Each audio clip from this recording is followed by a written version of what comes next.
Hey, what's going on, everybody? It's JR, and you are checking out the Sport Brief. I'm glad you're here on YouTube, but if you want to email me, jrsportbrief@gmail.com, facebook.com/jrsportbrief. I'm even on Twitter.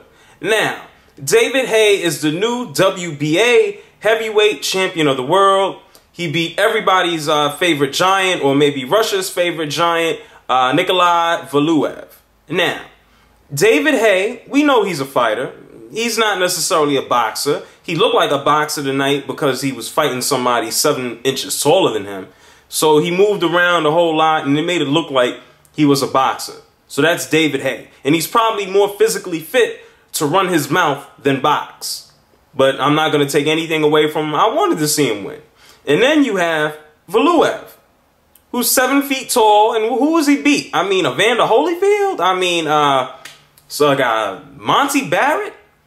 I mean, what's the deal? And then every time he was supposed to go fight, what's the guy's name, Haye, to get his title back, he always came up with some mysterious illness. I love when boxers come up with illnesses. For instance, when David Haye had a back problem after he talked all that smack to both Klitschko brothers, and all of a sudden his back hurt and he couldn't fight.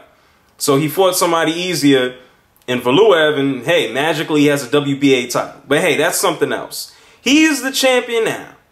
He ran around the guy in what was pot shots throughout the whole fight between both guys. Lasted 12 rounds. And in the 12th round, when he actually hurt the guy, the referee got in the middle of it and he already won. And what's up with the judge? I think he was from Spain that scored the fight 114 to 114. I mean, what was he watching? Does he need to get hit by David Haye to understand what was going on in that ring?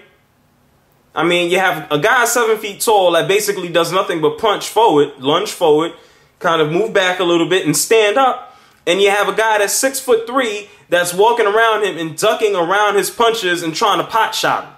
I wouldn't even necessarily call them pot shots. They were just giant uppercuts. I wouldn't even call them hooks because he has to go upwards to that man's face. But here's the thing. David Haye, you talked all that smack. You said Valuev is uglier than anything you've ever seen in The Lord of the Rings.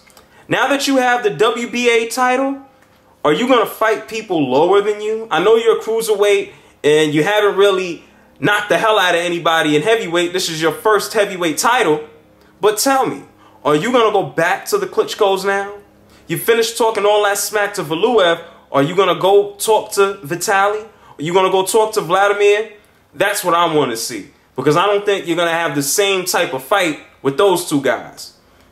I'm not going to say that Valuev was a walk in the park, by no means. But when you fight the two best, it's going to be a little bit of a different story. Now, please fill me in, fight fans. Who should David Haye go after next? We know he likes to run and yap and run his mouth and call people ugly and all that good stuff. Makes for a good fight build-up. But who should he fight? Should he go after the Klitschkos?